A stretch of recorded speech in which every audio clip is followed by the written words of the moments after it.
સાવલી ડેસર પંથકના વિદ્યાર્થીઓ, નોકરિયાત વર્ગ અને દૈનિક મુસાફરો માટે રાહતના સમાચાર સામે આવ્યા છે.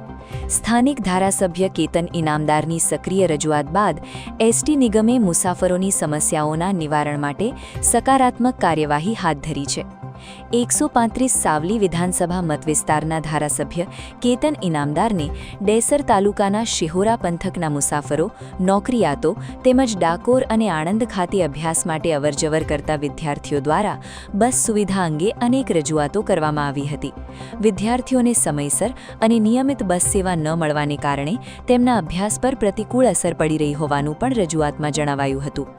આ રજૂઆતને ગંભીરતાથી લઈને ધારાસભ્ય કેતન ઇનામદારે વડોદરા એસટી વિભાગના નિયામકને પત્ર લખી મહત્વપૂર્ણ માંગણીઓ રજૂ કરી હતી, જેમાં ડાકોર આણંદ તરફથી આવતી એસટી બસને સામે પાર રાણિયા ગામથી લંબાવી શિહોરા સુધી શરૂ કરવાની માંગ કરવામાં આવી હતી. ઉપરાંત સાવલી એસટી ડેપોમાંથી વહેલી સવારે ભાદરવા અને શાંકરદા માર્ગે વડોદરા તથા આણંદ જતી બસોની અનિયમિતતા અને વિદ્યાર્થીઓની સંખ્યાની સરખામણીએ બસોની અછત અંગે પણ રજૂઆત કરવામાં આવી હતી, જેના કારણે શાળા અને કોલેજમાં અભ્યાસ માટે જતા વિદ્યાર્થીઓને ભારે હાલાકીનો સામનો કરવો પડી રહ્યો હતો. ધારાસભ્યની રજૂઆતને પગલે એસટી નિગમે વિદ્યાર્થીઓ અને મુસાફરોની સુવિધાને પ્રાથમિકતા આપતા સકારાત્મક પ્રતિસાદ આપ્યો છે. સાવલી અને ડેસર તાલુકાના મુસાફરો, નોકરિયાતો અને વિદ્યાર્થીઓને વધુ સારી અને નિયમિત પરિવહન સેવા મળી રહે તે માટે અનેક નવા બસ રૂટ શરૂ કરવા અંગે પણ સૂચનો આપવામાં આવ્યા છે. ધારાસભ્ય કેતન ઇનામદારે એસટી વિભાગને સ્પષ્ટ સૂચના આપી છે કે ભવિષ્યમાં મુસાફરો અને વિદ્યાર્થીઓને આવી સમસ્યાઓનો સામનો ન કરવો પડે અને ફરીથી આ મુદ્દે પત્ર લખવાની જરૂરિયાત ઊભી ન થાય તે માટે સમયસર અને અસરકારક પગલાં લેવામાં આવે. સાવલી ડેસરની અંદર તમામ એસટીના રૂટ, નવા એસટીના રૂટ ચાલુ કરવા માટેની મેં ડીસીને ડાયરેક્ટ પત્ર દ્વારા ભલામણ કરી છે. માન્ય નાયબ મુખ્યમંત્રી હર્ષભાઈ સંઘવી જોડે પણ મૌખિક વાત થઈ, એમને તરત જ સૂચના પણ આપી દીધી છે કે જે પણ રૂટ નવા ચાલુ કરવાના થાય નવા અને જે રૂટને નિયમિત કરવાના થાય નિયમિત બધા જ કરવાના. શિહોરા જે રાણિયા ગામથી શિહોરા સુધી લંબાવવામાં આવે તો શિહોરાના અમારા ઘણા મુસાફરો જે રાણિયા શિહોરાના પુલનો અત્યાર સુધીને બસનો લાભ જ નથી મળ્યો, બસનો લાભ જે મળવો જોઈએ એ તાત્કાલિક ધોરણ ચાલુ કરવા માટે મેં નડિયાદ ડીસી સાથે વાત કરી છે.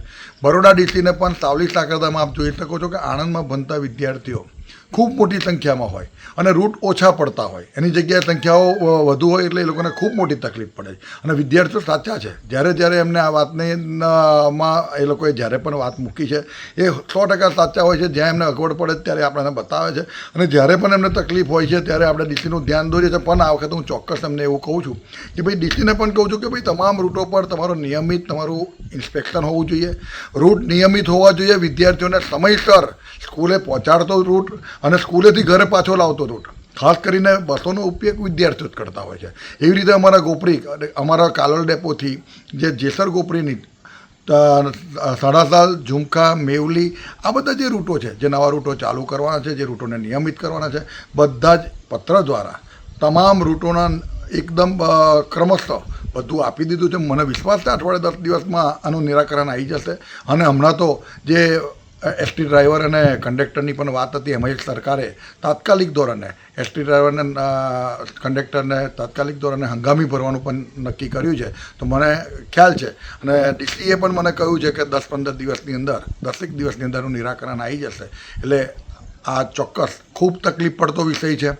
માન્ય નાયબ મુખ્યમંત્રીએ પણ એને ગંભીરતાથી લીધો છે અને હું પણ કહું છું કે વિદ્યાર્થીઓને કે મુસાફરોને કોઈ પણ તકલીફ ના પડવી જોઈએ અને તમામ રૂટ જે અનિયમિત છે એને નિયમિત થાય અને જે નવા રૂટની માગણીઓ છે એ નવા રૂટની તમામ રૂટ સાવલી, ડેસર અને વડોદરા ગ્રામ્યના જે પણ હોય એ તમામે તમામ આપવા માટે જે મેં પત્ર લખ્યો છે એનું મને 10 દિવસમાં નિરાકરણ જોઈએ. ફરી એ પત્ર ના લખવો પડે એની પણ એ ગંભીરતાથી નોંધ લે. સ્થાનિક લોકોમાં હવે એવી આશા જાગી છે કે એસટી નિગમ દ્વારા લેવામાં આવનાર આ પગલાંથી હજારો વિદ્યાર્થીઓ, નોકરિયાતો અને દૈનિક મુસાફરોને મોટી રાહત મળશે. YouTube પર KNK મીડિયા નેટવર્કને સબસ્ક્રાઇબ કરો, Facebook અને Instagram પર ફોલો કરો અને દરેક પોસ્ટને લાઇક અને શેર કરવાનું ભૂલશો નહીં.